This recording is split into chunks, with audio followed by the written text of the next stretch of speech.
अभ्यास 6। उपाध्यक्ष महोदय संयुक्त राष्ट्र विश्व शांति की सुरक्षा के लिए जिम्मेदार है और सारी मानव जाति की उम्मीदें लगी हैं। संयुक्त राष्ट्र के रहने से ही यह आश्वासन मिलता है कि विश्व के सम्मुख निर्भीक रूप से सच्चाई और न्याय लाया जा सकता है।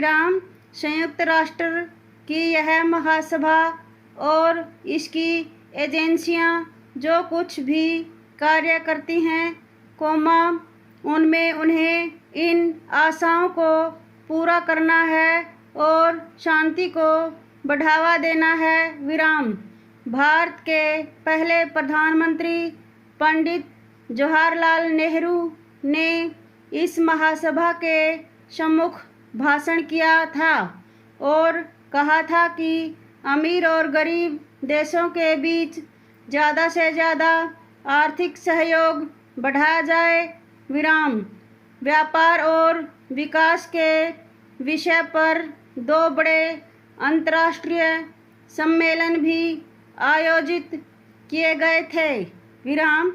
सदस्य राज्यों ने इन कार्यों में जो रुचि दिखाई, उससे विकासशील देशों में बड़ी आशा बंधी। हमने बड़े देशों की शक्ति में भागीदार होने की चेष्टा नहीं की और न हमने यह चाहा कि वे हमारी आवश्यकताओं को पूरा करने की खातिर अपने लोगों की इच्छाओं का बलिदान करें। हमें अपनी प्रगति के लिए स्वयं परिश्रम करना है और आगे बढ़ना है। लेकिन हमने परिवर्तन का कोई जादू हो जाने की आशा नहीं की।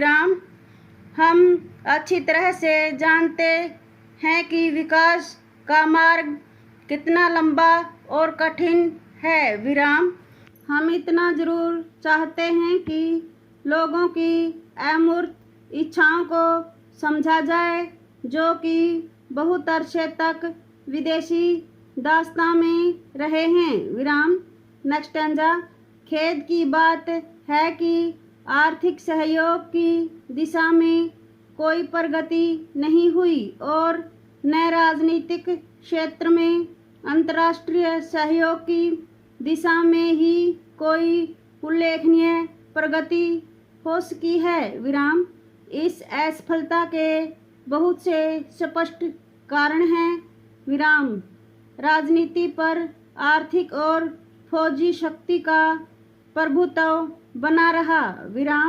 नीति बनाते और उस पर अमल करते समय अब भी यह ख्याल रहता है कि प्रभाव क्षेत्र कैसे तैयार किया जाए।